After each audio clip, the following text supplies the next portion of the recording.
Amigos, ¿cómo están? Bienvenidos a una nueva edición de La Primera Infancia Primero. Gracias por estar con nosotros.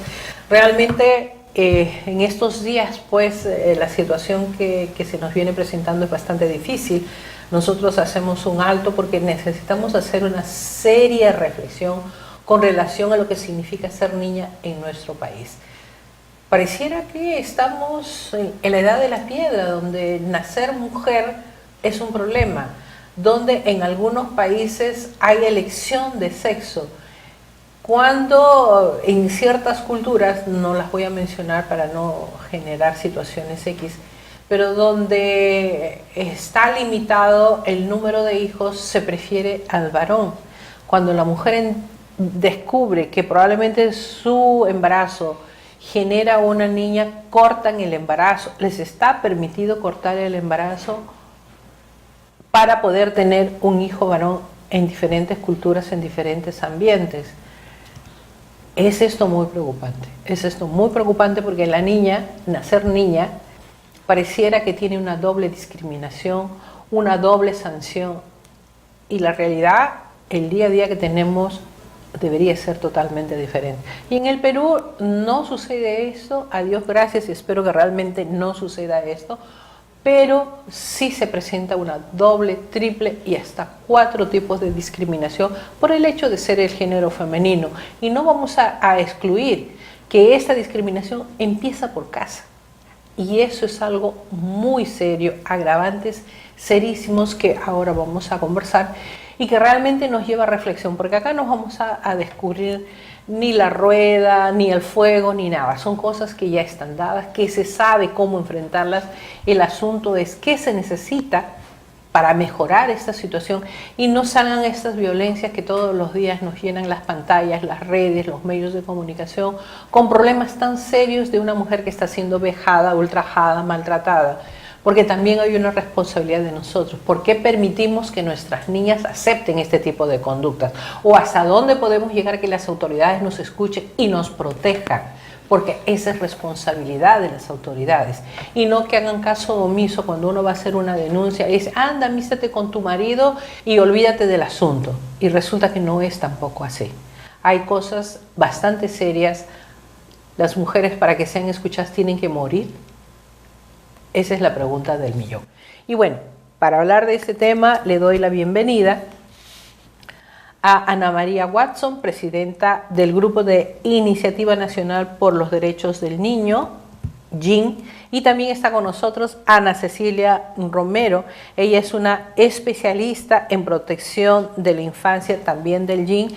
El tema que vamos a tratar hoy día es el difícil reto de ser niñas en el Perú. Lo vamos a suscribir en nuestro país porque realmente hablar del mundo ya lo sabemos. Ahora tenemos que circunscribirnos a nuestro país, cómo enfrentarlas, cómo enfocarlas, qué hacer, cómo hacer y nuestro objetivo, no ser más discriminadas. Gracias por estar con nosotros, les agradezco mucho por estar acá porque realmente este es un tema bastante complejo y no es nuevo. Y yo espero que al final descubramos algo de lo que podamos hacer para salir de este embrollo tan grave de este género femenino. Gracias por estar con nosotros, vuestro saludo. Sí. Gracias a ti, querida Clotilde, por la invitación. Un saludo a toda la audiencia que tienen siempre ustedes. Y bueno, estamos acá para poder ver de qué manera podemos aportar o contribuir a disminuir, no disminuir creo yo, aportar a dar algunas... Ojalá y se disminuya, ojalá, que esa es la intención. Ojalá, pero cada vez crece más. Y sí, nos sentimos no estamos muy satisfechas con lo que se pueda hacer o con lo que se hace, pero la intención es que disminuya y que se anule. Así es, ¿no? Sí. Sí, Ana Cecilia. Hola Clotilde, siempre es un gusto estar aquí contigo y con todos la audiencia del programa. Y es bien interesante porque yo creo que un primer paso fundamental que ya estamos dando como país y como sociedad es que estamos hablando del tema. Lo hemos conversado varias veces, ¿no? El tema de invisibilizar la problemática que enfrentan las niñas, principalmente porque ser niña en el Perú ya es una desventaja.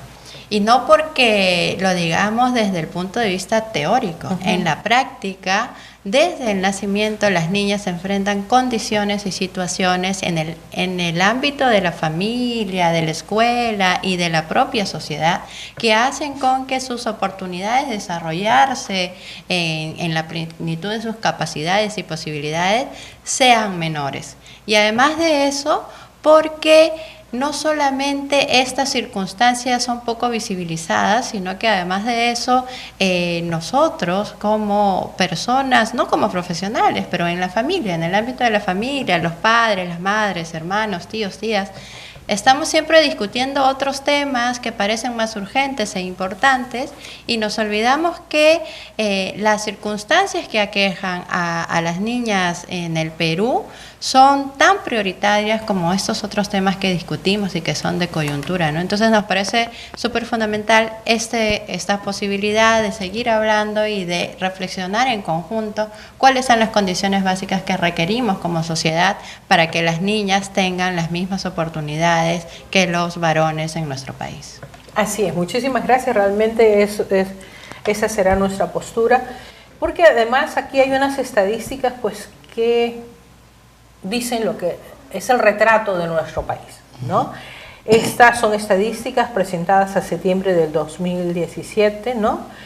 Realmente es un documento oficial porque nosotros no podemos ni siquiera hacer investigaciones, aunque la hagamos no la podemos presentar como oficial porque hay que basarnos en documentos que el país ofrece.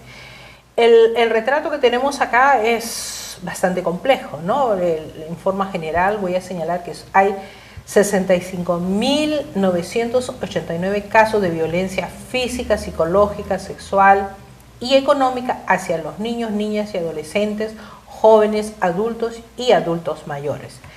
En la división tenemos víctimas de violencia sexual el 9.3%, que es altísimo, ¿no? Víctimas de violencia física 38.8%. Víctimas de violencia psicológica es impresionante el porcentaje, 51.4%. Víctimas de violencia económica, 0.5%. A pesar de las necesidades, esto llega a afectar a un grupo, ¿no? De los adultos tenemos el 62%. De los niños, niñas y adolescentes el 32% y muy triste el 6% de los adultos mayores, que te hacen un compendio bastante impresionante. ¿Por qué se dice que en el Perú hay una doble, triple y hasta cuádruple discriminación para las niñas? Una pregunta para las dos. Sí, bueno, se dice porque en realidad las niñas son las postergadas en el tema de educación, son las que están por debajo de la educación que tienen los niños, hay un porcentaje menor. En el tema los padres prefieren a las niñas para que ellas queden ayudar a la madre en las actividades domésticas. Entonces, por eso es la postergación en el tema educativo, ¿no? Por otro lado, también el tema de poder, la alimentación, también están postergadas. La malnutrición es mayor en las niñas que en los niños. Entonces, fuera de este contexto ya nos va introduciendo a una problemática en la cual el género femenino, es decir, las niñas, van siendo aquellas personas que no van a cumplir con todo lo necesario para poder ser un aporte en la sociedad. Eso es, creo, parte de toda esa problemática. ¿Por qué? Porque acá el tema de presupuesto, si vamos a ver por qué se produce todo esto, el tema presupuestal es muy bajo en el tema de prevención, en el tema educación y en el tema de salud, porque son los tres elementos fundamentales en los cuales podemos hablar del tema de la niña. La niña no es informada sobre el proceso que sigue su cuerpo, que debería tener educación sexual preventiva. Se ha retirado de la currícula este tema que ha sido siempre tan importante, ¿no? Porque es importante que conozca cómo funciona su organismo, cómo funciona su cuerpo. Entonces, para poder ella saber qué hacer. O sea, el cuidado que debe de tener con su cuerpo y que nadie debe de tocarla, educación, prevención, pero este tema no se toca, lamentablemente. Entonces, ahora en la currícula había todo un proceso, en la gestión anterior, había todo un proceso importante, incluso se habían sacado materiales educativos para poder trabajar el tema de género, se malinterpretó por el tema de visiones distintas, conservadoras, pero sin embargo con mucha fuerza política, que han hecho que se retire la formación que se tenía que dar en el cumplimiento de la convención, de las recomendaciones que hace el Comité de Derechos del Niño al Estado peruano. ¿No? Entonces, la prevención, que es un elemento fundamental, y la educación, que es el otro, que va junto, van de la mano, entonces estos no se están cumpliendo. Para mí esa es parte de la problemática que viene acá. Y además, por ejemplo, si estamos hablando del tema de presupuesto, nuestro país está comprometido, este gobierno se comprometió a una inversión de 180 millones de soles para poder incrementar lo que es el presupuesto en anemia, ¿no? Era el convenio, ¿recuerdas? Sí. Y sin embargo, el año 2016 esto ha bajado de manera, la anemia en lugar de haber disminuido, ha subido. Una región que antes no aparecía dentro de las regiones con problemas de desnutrición y de anemia era el Callao. El Callao no aparecía y ahora aparece con 34.6% de desnutrición y anemia, y eso es dramático porque el Callao ha tenido un presupuesto sumamente importante. ¿Qué es lo que ha ocurrido? Entonces ahí creo que las autoridades son responsables para poder dar respuestas a esto, ¿no? El Callao, Loreto, Ayacucho, Puno, todos estos nuestras regiones siguen y se han incrementado el problema de la desnutrición. ¿Dónde están los 180 millones que se prometió? Entonces, muchas veces se utilizan cifras para poder llegar al poder, ¿no? Entonces, uno de los problemas que se está viendo, que también causa de esto, es el tema de la corrupción. Creo que todo va vinculado, el tema de la corrupción, que no llega el presupuesto necesario a donde debería de llegar, que en este caso estamos hablando del problema de la infancia, la adolescencia, ¿no? Y no llega porque en el camino van quedando, se va priorizando, los gobiernos regionales priorizan en la construcción de carreteras, en la construcción de adornos para la misma ciudad, los mismos pueblos, y no priorizan lo que es, porque no se ve. Ya los niños no generan votos. No pueden ser visibles, pues. No generan votos. No hay réditos con ellos. No hay réditos, no generan votos. Entonces ahí la priorización va por otro lado, ¿no? Cierto. Ana Cecilia. Y pienso que es importante que hablemos un poco también de cuáles son las condiciones que generamos para las niñas, ¿no?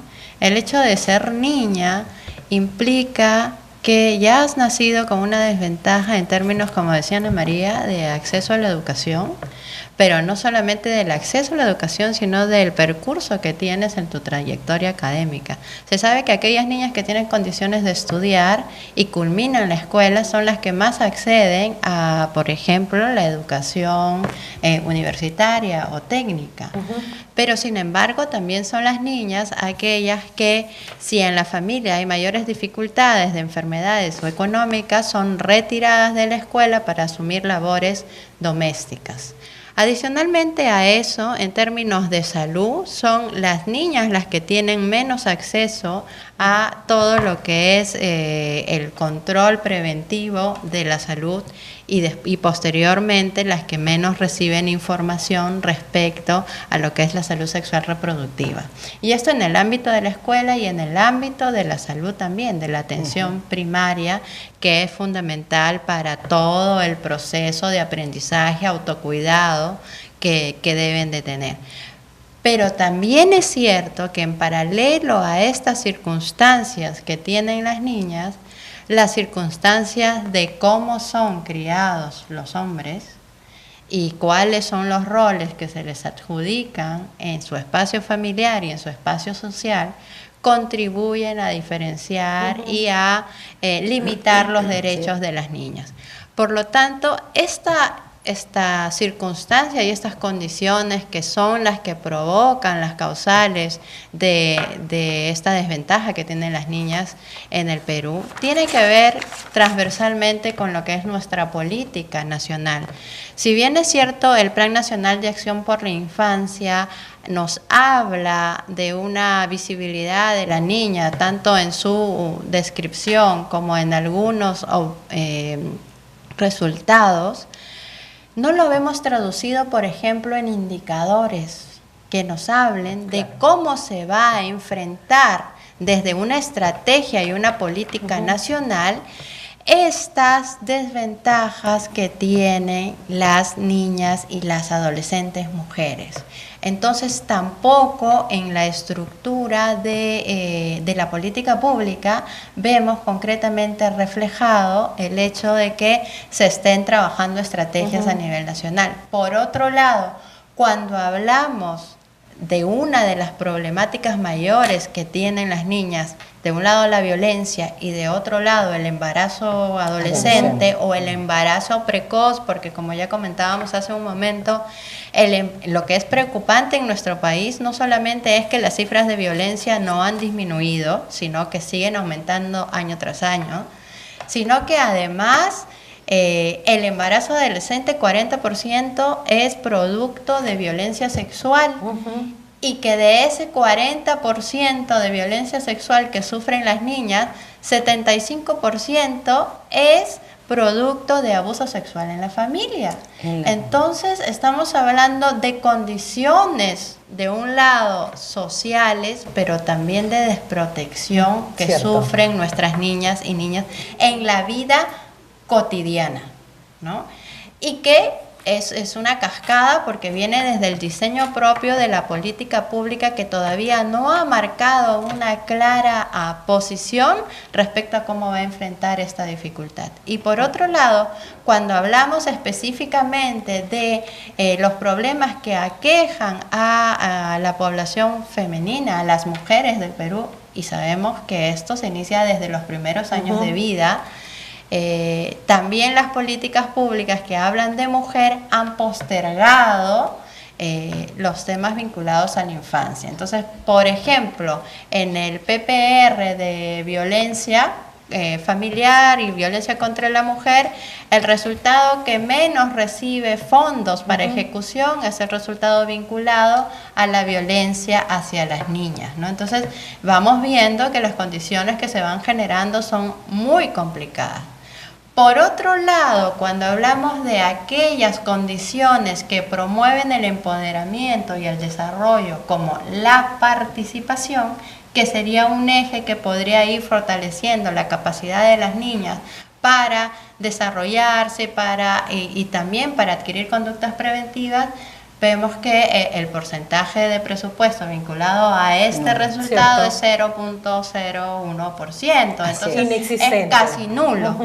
Entonces no estamos teniendo una política clara, eficiente y eficaz para abordar la problemática ya existente, ni tampoco generando las otras condiciones básicas y estructurales para que las niñas puedan desarrollarse empoderadamente, conociendo sus derechos y de tal forma que, si bien es cierto, nos planteamos una situación, bueno, ¿de qué le sirve a la niña saber sobre educación sexual en una situación de violación?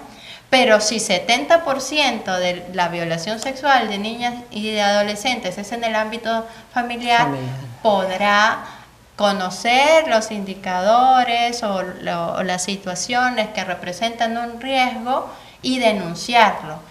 Y considerar que si no es posible denunciarlo en el ámbito de su familia al protector más cercano, que sería la madre, pues tendría que hacerlo en otra instancia. Claro. Y esta otra instancia, sea la escuela, a través del CICB, por ejemplo, que es esta Estrategia Nacional de Violencia en la Escuela, o a través de otra dependencia al servicio del Estado, como el CEN, la línea 100 o la misma comisaría, pues debería no solamente ser acogida esta denuncia, sino que ella debería recibir protección. Estas condiciones no se están dando. En realidad vamos a hablar y vamos a profundizar un poquito más con relación a eso porque nos vamos a ir a un corte, porque realmente aquí viene el problema. Ok, va a denunciar, ¿quién la atiende? Eso. ¿Quién la escucha? ¿Quién la Eso, protege? eso. El miedo de regresar a la casa porque la madre le va a dar tal cueriza por haber hecho esa denuncia. La madre no la protege, el profesor no la protege. ¿Quién nos queda?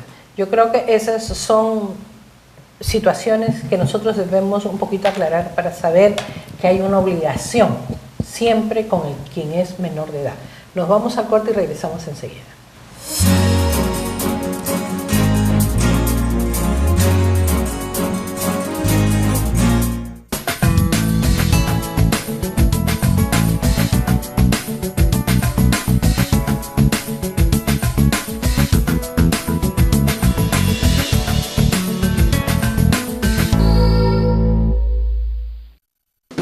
La lucha contra la desnutrición y la anemia infantil es una responsabilidad que nos compromete a todos, al Estado, gobiernos locales y regionales, pero también a nosotros, los ciudadanos. Se puede saber que un niño está con anemia, si está cansado, si se duerme, si se fatiga, no corre, no está alegre, hay que llevarlo al centro de salud y allí se hace un análisis de sangre muy fácil y se diagnostica anemia.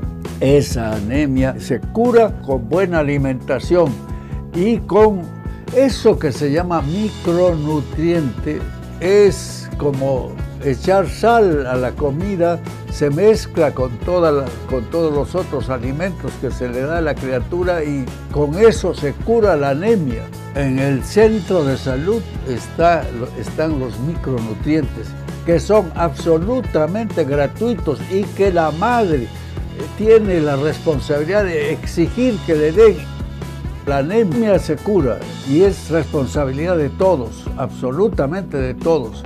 Yo he sido ministro de Salud y apelo a los colegas, comenzando por los médicos, por las enfermeras, somos colegas todos y es nuestra responsabilidad disminuir notablemente los casos de anemia.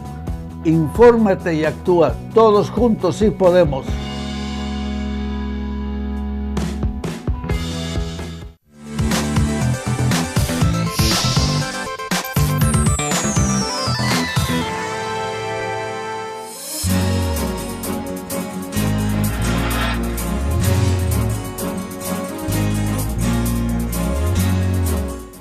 En realidad este es un tema bastante preocupante porque al fin y al cabo estamos hablando de niñas menores de edad que en estos momentos se encuentran en situaciones bastante difíciles. El problema es qué hacer, cómo hacer, a quién llegar, cómo llegar, a quién va a ir esta criatura, esta niña, para hacer sus denuncias. Y porque tenemos diferentes problemáticas, ¿no? Como bien hablábamos en el corte, no es cuestión de leyes, porque las leyes están ahí. Más leyes no se necesitan. El problema es cómo se aplica la ley y a quién favorece, de acuerdo a interpretaciones. No que la ley esté mal, sino a las interpretaciones que se da de acuerdo a las denuncias. ¿Y por qué un niño que tiene que ser tan expuesto, y en este caso nuestras niñas tienen que ser tan expuestas, no son escuchadas, más bien son castigadas, no conocen lo que es una violencia sexual, saben que hay una violencia, punto, no saben en muchos casos ni siquiera que a través de una relación sexual consensual o no puede generar familia? Son temas que a uno los deja un poco en shock porque ¿cómo enfrentar toda esta situación? Es la pregunta del siglo. ¿Qué hacer? ¿Cómo hacer? ¿A quién llegar? Ana María, Sí, Ana sí. María, Ana Cecilia, Ana. Sí, sí.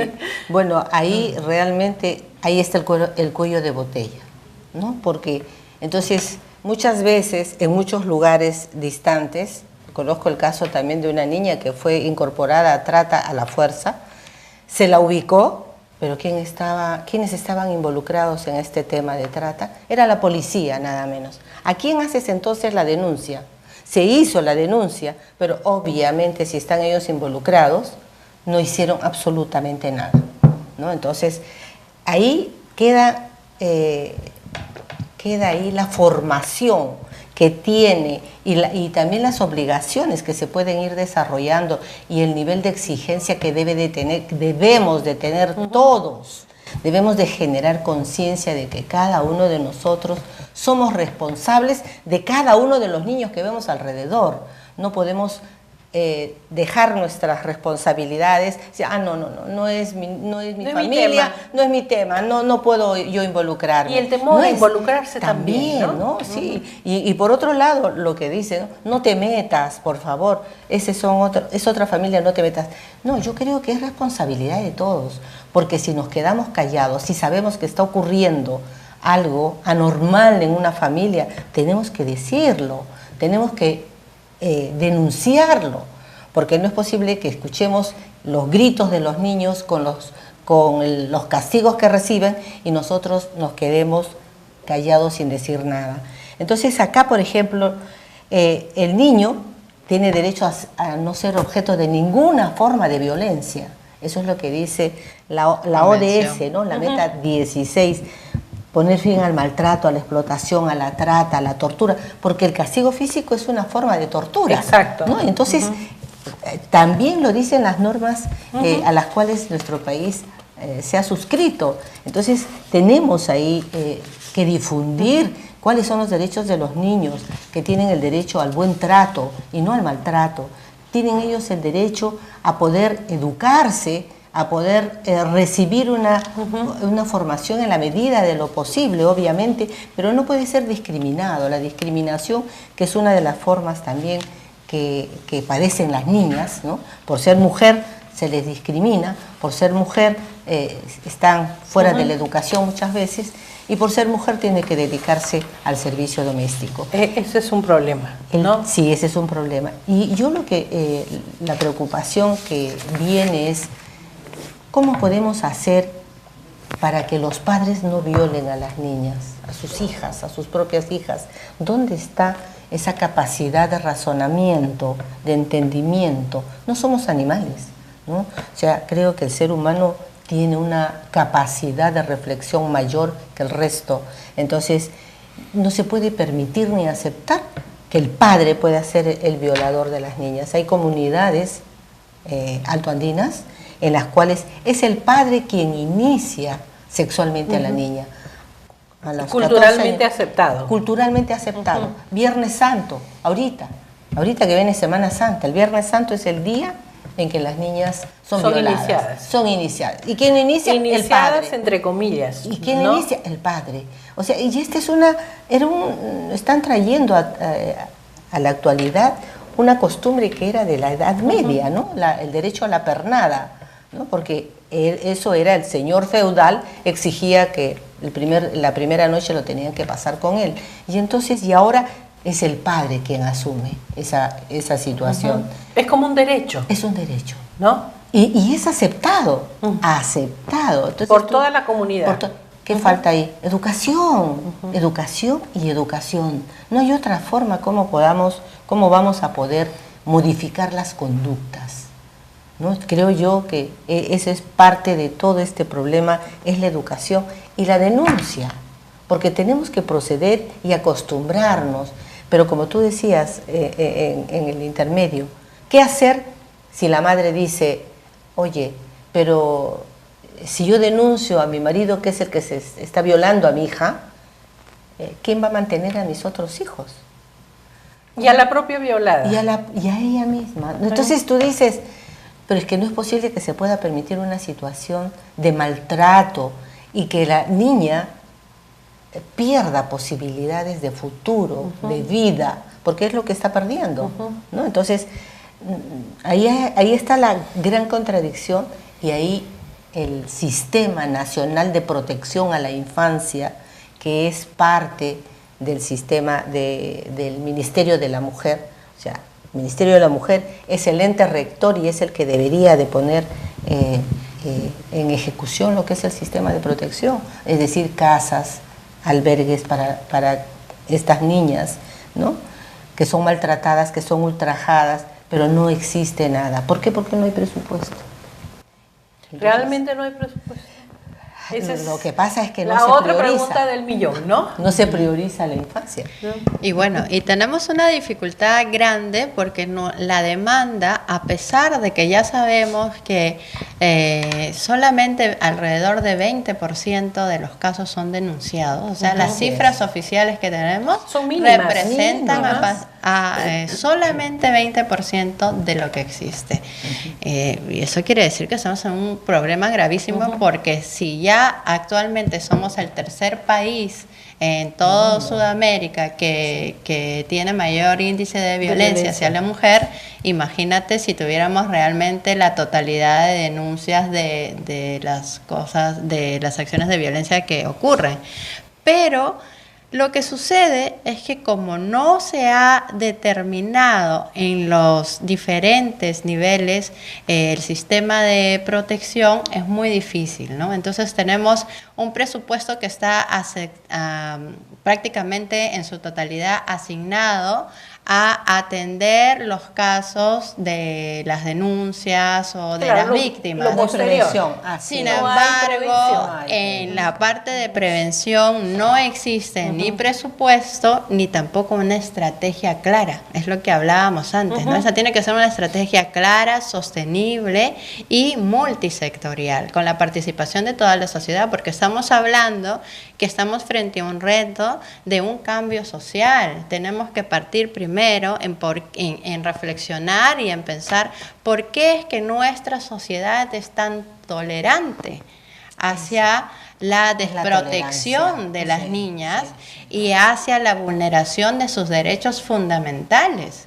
Porque justamente las mayores problemáticas que las aquejan, que es la violencia y el embarazo adolescente, son situaciones claras de vulneración de derechos fundamentales, ¿no? Entonces, eso es un factor fundamental. Y por otro lado, también lo que está faltando que se trabaje es a nivel de cómo es que articulamos los ámbitos de intervención, porque se trabaja muy aislado, algunas estrategias solo a la familia o solo en la escuela, pero el niño, la niña es una integralidad y un desarrollo que se da en todos sus ámbitos. Entonces, pensar en estrategias aisladas, en intervenciones que no están avaladas, por ejemplo, en toda lo que es la currícula educativa.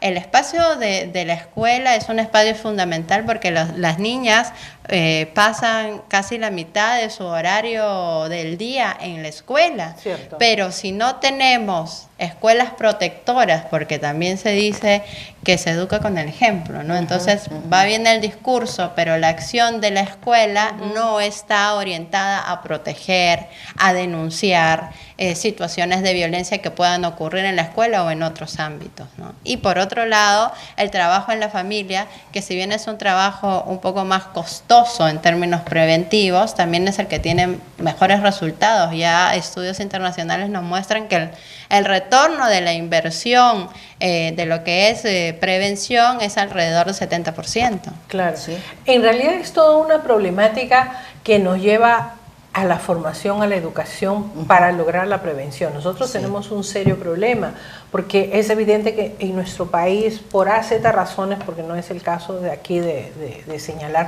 por qué es que se ha retirado esta formación sobre la sexualidad, el desarrollo de la sexualidad. Por favor, con eso no se está diciendo ni se está despertando las intenciones de decirle inicien su vida sexual cuanto antes. Es todo lo contrario, que ellos sepan cuándo se da toda esta formación de lo que es una educación sexual, en el medio del contexto está.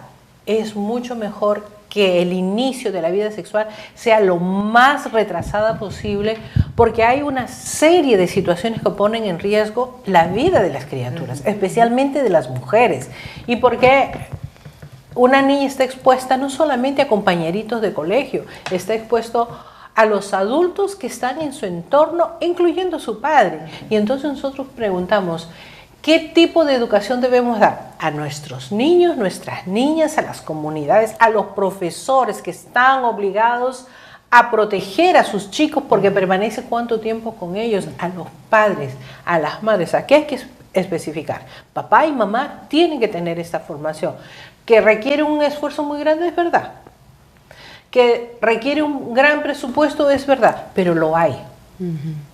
Es cuestión de voluntad. Eso es lo que tenemos que pensar, Ana María.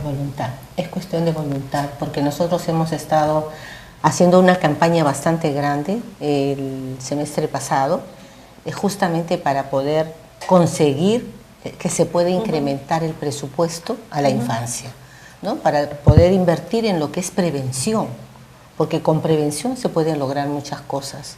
Entonces, y sin embargo, a pesar de la campaña fuerte, hemos ido al Ministerio de Economía y Finanzas, hemos tenido entrevista, no, eso depende, pero el peloteo, ¿no? Eso depende del Ministerio de la Mujer. Si el Ministerio de la Mujer nos plantea, nos hace el pedido, nosotros podemos estudiar para ver las respuestas que le podemos dar.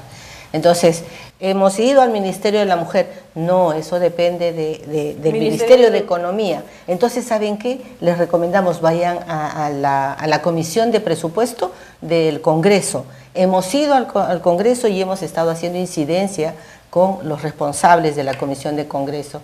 Pero la verdad, llegado el momento, no pasó. No pasó a pesar de toda la campaña. Ese documentito es parte de la campaña y otros muchos más que se ha hecho. Hemos hecho visitas a los congresistas, hemos presentado materiales, es decir, hemos trabajado fuertemente, pero no hemos logrado nada. Pero lo que tú estás señalando, Ana María, antes de pasarle para irnos al corte, es que tienen razón en algo. No depende de un ministerio. No. Depende de la interrelación que se realice entre incluyendo el Ministerio de Educación. ¿Por qué? Porque no son situaciones aisladas y depende de la buena voluntad de todos ellos para trabajar un programa en conjunto de protección. Ese es el problema. O sea, ellos tienen razón en decir, yo no puedo asumir esa responsabilidad. Es verdad, pero sí es tu responsabilidad ser parte de, ¿o no? Y claro que sí. Y yo creo que eso se traduce concretamente en la debilidad que tenemos de articulación. ¿Por qué no se dan estas estrategias articuladas, multisectoriales y sostenibles que ni siquiera se plantean? Tú vas a ver los planes anuales y ves un listado de acciones, de actividades, ¿no? Solo un minuto, porque este es un tema largo. Nos vamos al corte y tú planteas cuáles son los puntos estratégicos que se deben seguir con relación a lo que realmente se puede hacer. No vamos a fantasear.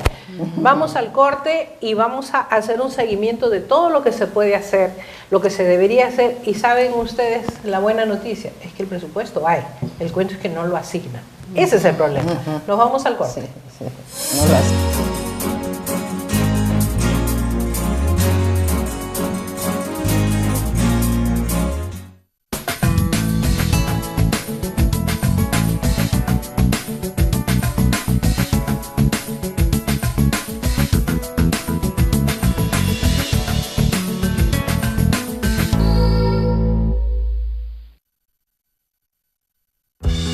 La educación de los niños y niñas, especialmente en situación de emergencia y desastres, es fundamental. ¿Sabes cómo atenderlos? 1. Implementar espacios o aulas provisionales para brindar clases de forma gratuita. Es importante que estén techados y tengan acceso a servicios higiénicos y agua. Los niños y niñas tienen derecho a aprender en un lugar donde se sientan cómodos y seguros. 2. Fomentando la donación de útiles escolares como lápices, colores, cuadernos, hojas, plumones, crayolas, entre otros. 3. Priorizando actividades socioemocionales, lúdicas y proyectos de aprendizajes a través del juego y sobre todo brindándoles mucho afecto. Una sociedad informada es una sociedad protegida y preparada. Una sola fuerza por la infancia.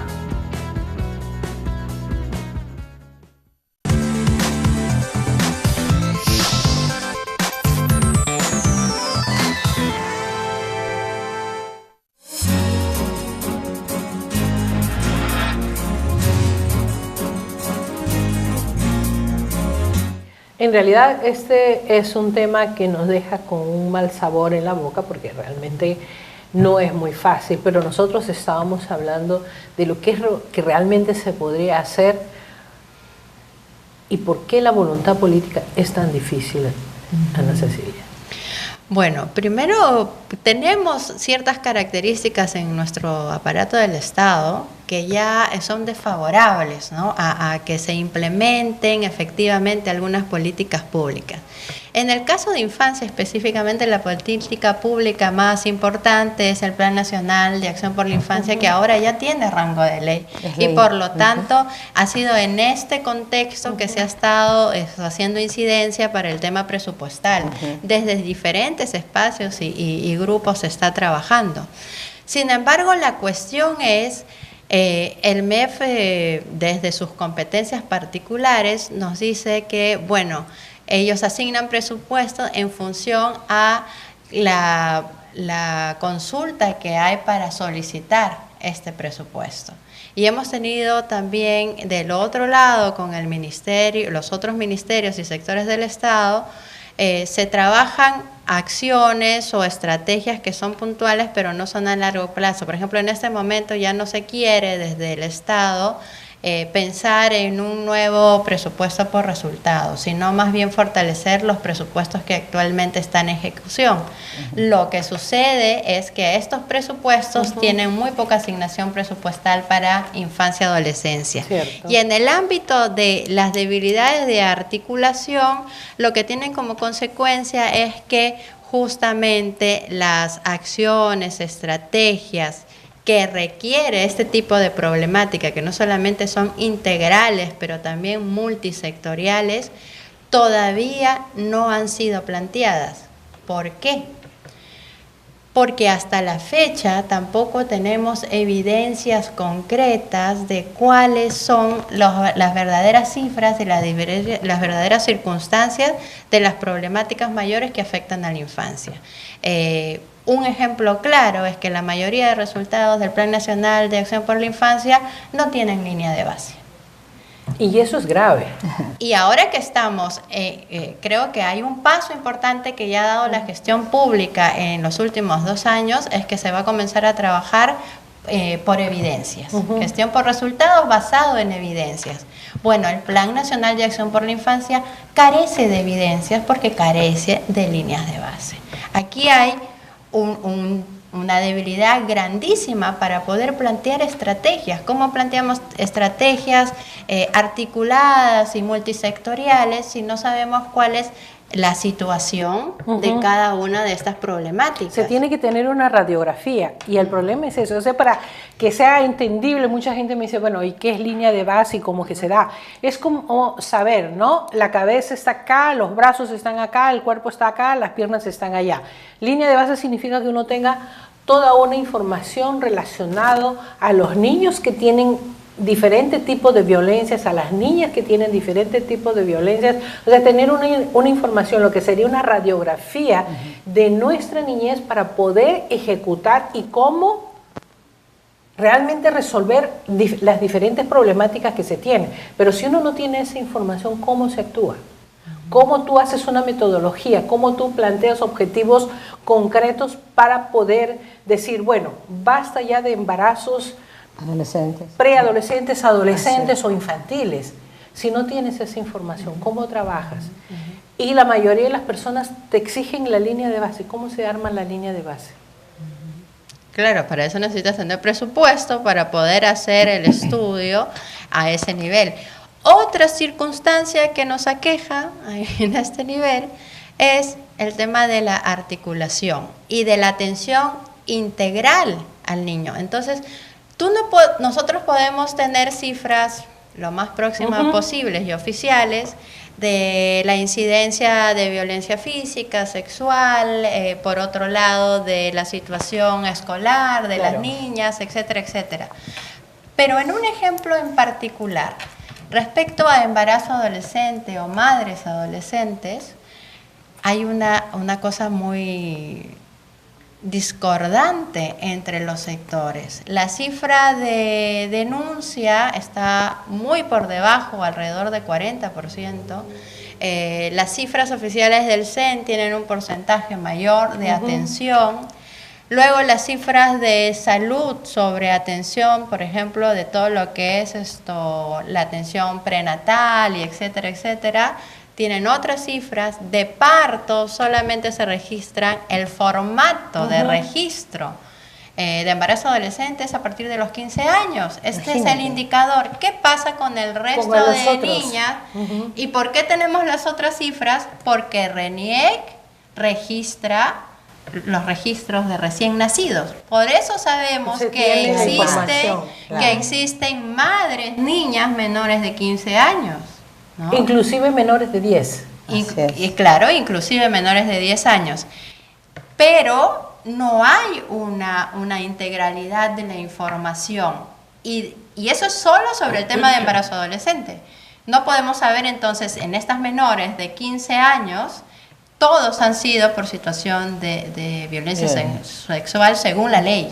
Y por lo tanto debería de haber una denuncia y un proceso. No sabemos qué pasa con los procesos que realmente han llegado a ser judicializados.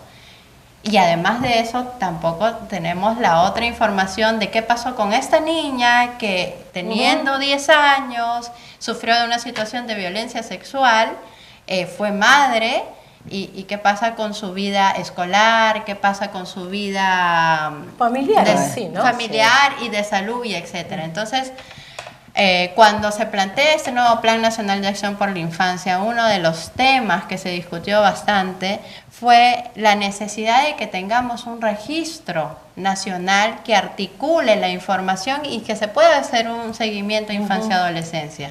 Esto no ha sido posible a la fecha, pero principalmente porque no se ha encontrado una fórmula desde los sectores del Estado para trabajar en conjunto y de forma articulada, ¿no? Y ahí, por ejemplo, hay un detalle, ¿no? El Plan Nacional de Acción por la Infancia, que debió haberse presentado en el mes de abril del año pasado, el informe, no se ha hecho, no se ha presentado y no se ha colgado tampoco. O sea, las cifras no se conocen. O sea, de este año de 2017 se desconocen.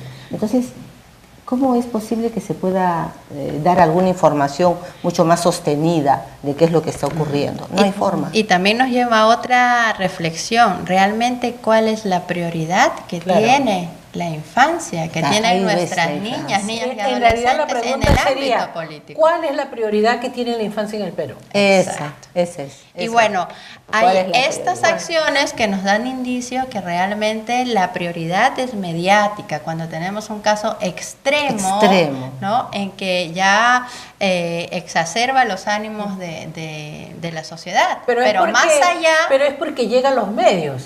Y si no, a los medios. Y si no... Ahí está, oculta, son cifras ocultas. Son cifras ocultas. Personas ocultas. Y no sabemos, y ni siquiera sabemos la calidad de vida que le va a esperar a esta persona y si es que va a sobrevivir al problema. Sí va a sobrevivir. Aparte que nosotros vemos, pues, la violencia psicológica es inmensa. Y aquí nosotros tenemos que retomar el tema de la formación, la educación y la prevención. ¿Qué se puede hacer frente a este panorama bastante difícil cuando no se sabe exactamente qué metodología utilizar para empoderar a los profesores, a los niños, a las familias? ¿Qué hacer? ¿Cuál es el pensamiento que ustedes piensan podría darse para mejorar esta situación? Aunque sea utópica. Bueno, yo pienso que las autoridades obviamente también hay que empoderarlas, porque en muchos espacios las autoridades no están reflejadas como debería ser, pero también es reforzar los conocimientos, ¿no?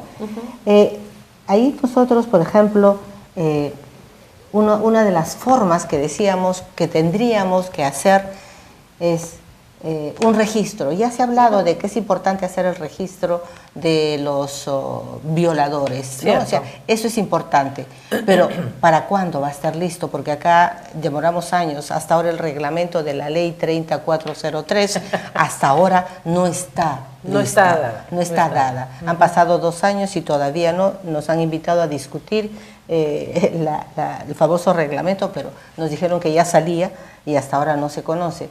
Así como esto, estamos anunciando que vamos a implementar el registro de agresores sexuales, pero además es importante, por ejemplo, tener un certificado.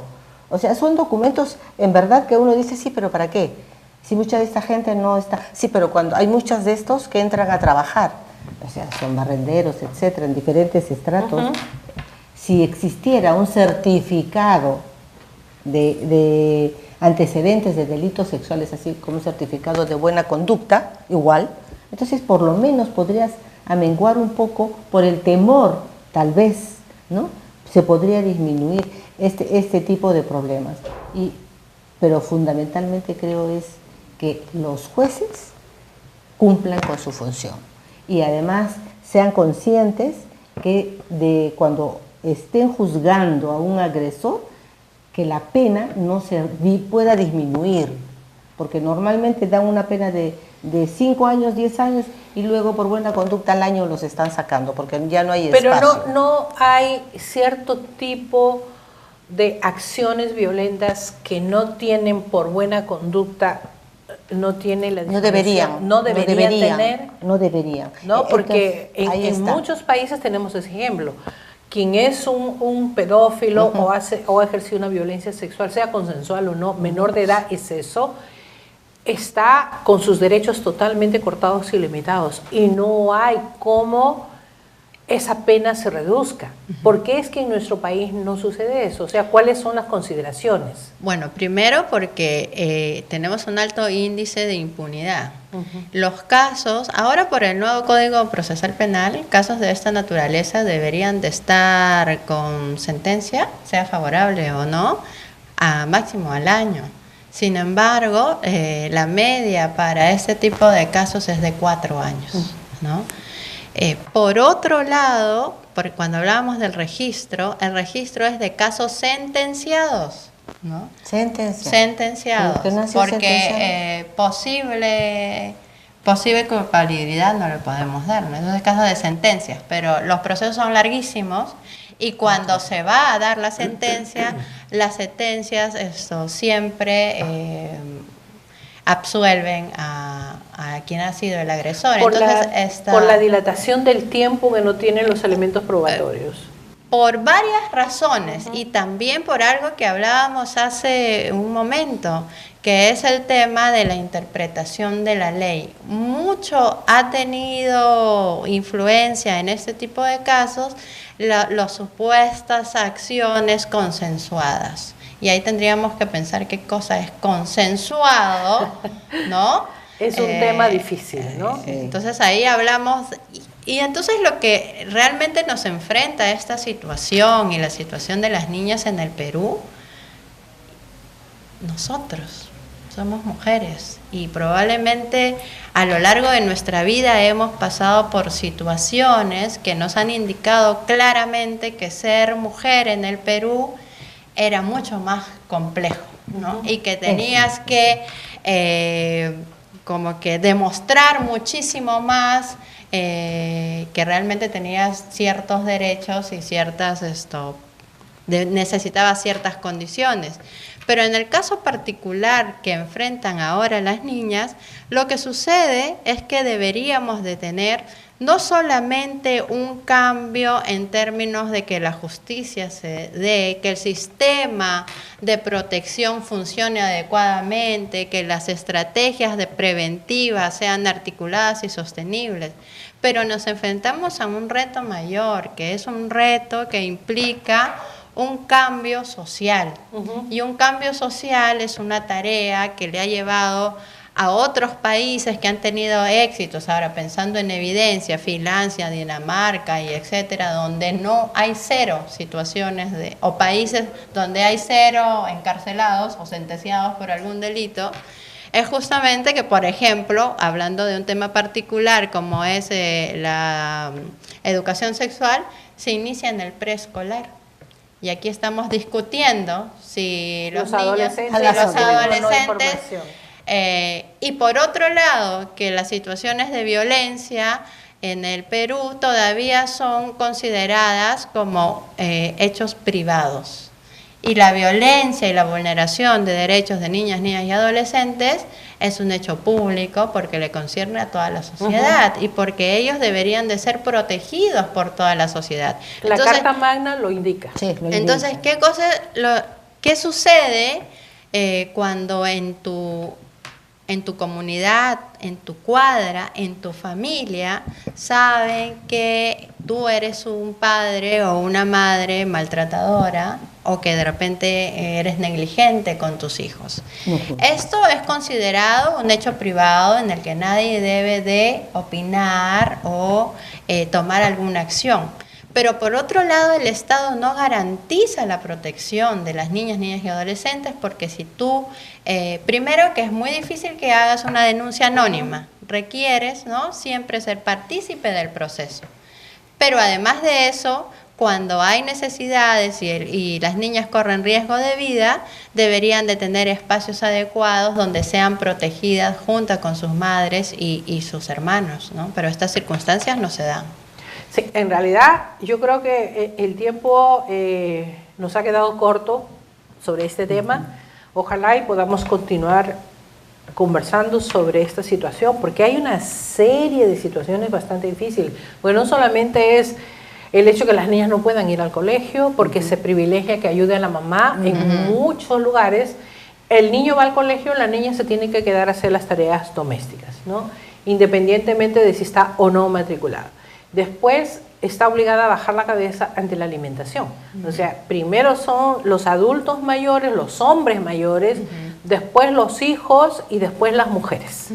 Y realmente si logran o no comer algo no se sabe. En los colegios hay ciertas deficiencias de cómo enfocar estos temas de derecho, porque ya no solamente hablamos de la violencia sexual o psicológica, que sí, hablamos de todo lo que implica, inclusive en salud. A un niño lo llevan corriendo al médico, a una niña no. Le dan matecitos, tecitos, y hablo en general, porque quien tiene condiciones económicas probablemente lo haga, pero siempre el niño es favorecido. Me gustaría que ustedes nos den como una reflexión de cómo cambiar esta visión de violencia específica hacia las niñas que no saben cómo, la famosa frase de cómo encontrar la luz al final del túnel, porque estamos en un túnel oscuro que hace rato no vemos la luz. Ana María. Creo que ahí es generar mayor responsabilidad en las autoridades, que son ahí quienes tendrían la capacidad de poder organizarse para que el presupuesto en infancia sea mayor, y si el presupuesto en infancia es mayor, entonces en la educación esto va a traslucir en lo que es salud también, para la atención, para priorizar la atención a las niñas. En el tema de educación, el tema de discriminación, porque también las niñas son discriminadas por el hecho de ser mujeres. Entonces es importante generar todo un proceso de concientización de la sociedad.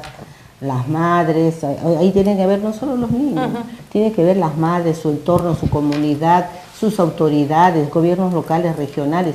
Es decir, deberíamos realmente, cuando ocurre un caso de esta naturaleza, debería prenderse un foco y que todos nos sintiéramos involucrados en un proceso de dar la necesidad y la urgencia de dar una respuesta frente a una situación, cosa que no sucede. En estos momentos no sucede. Y pienso que con incrementar, para mí el tema es sin presupuesto no hay derechos. Es muy difícil avanzar en el tema de derechos, de responsabilidades, de poder generar cambios en las visiones, si no es realmente incrementando, porque mejorando la educación podríamos cambiar, ir en el proceso de cambio. Ahí no solamente es responsabilidad solo del Estado, también de la sociedad civil, porque todos nosotros debemos de aportar, si vemos en casos de denuncias también, porque ahí vamos abajo. Entonces, si estamos observando que hay casos cercanos de denuncia, tenemos la obligación de denunciarlo, ¿no? Y deberían ahí, por ejemplo, eliminarse esos procesos en el cual que te exigen que tú tienes que ir a la comisaría y denunciar, si no, no te reciben la denuncia. Pero esas no son alarmas, pero para eso existen otros medios, como mencionaba hace un rato, la línea 100. Existen líneas importantes a través de las cuales tú puedes hacer denuncias y no se utiliza. ¿Qué es lo que falta? Difusión. Y para dar mayor difusión es la responsabilidad de los medios de comunicación que deberían de participar en este tema, porque es importante, ¿no? Entonces, si participan los medios de comunicación en todo este proceso, porque ellos serían también quienes estén participando en la alarma, y no la prensa amarilla que va detrás, a ver, la niña ya dio, esa niña de 9 años de Puno ya dio a luz, entonces todos los periodistas se van, en qué condiciones, dónde está, y no se preocupan por lo que ocurrió, por la situación, situación real, ¿no? Entonces es, creo yo, el desarrollo de conciencia de todos los sectores en nuestra sociedad. Eso es educación también. Educación. Siempre esa es educación, ¿no? Siempre educación. Entonces, pienso que por ahí vamos. También yo pienso que en la vida cotidiana hay que generar un cambio mayor, porque lo que nos hace falta es vigilancia ciudadana.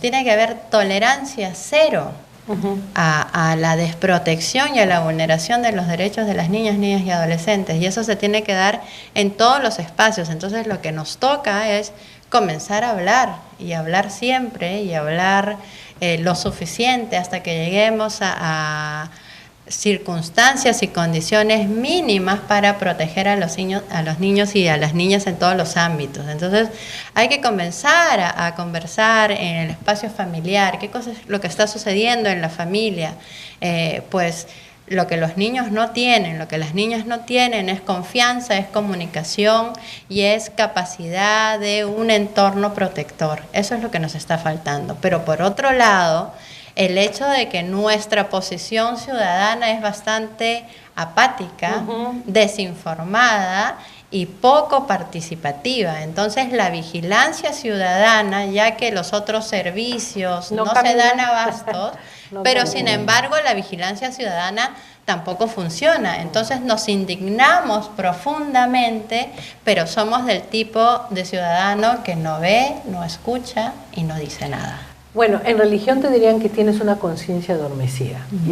O sea, nos afecta, sí, claro, pero no tenemos capacidad de reacción, que ese es el punto. Bueno, muchísimas gracias. Realmente es un tema que no para y que tiene mucho para dar, y yo les voy a mostrar la nueva carpeta del Jin, totalmente linda, preciosa, realmente muy formal. Te agradezco mucho. Y el trabajo que ustedes vienen realizando en favor de los derechos del niño, la niña y el adolescente, que no es muy fácil y que nos mantiene todavía sujetos a seguir trabajando. Nosotros trabajamos en conjunto para ver si encontramos esa bendita luz al final del túnel que pareciera estar muy lejos.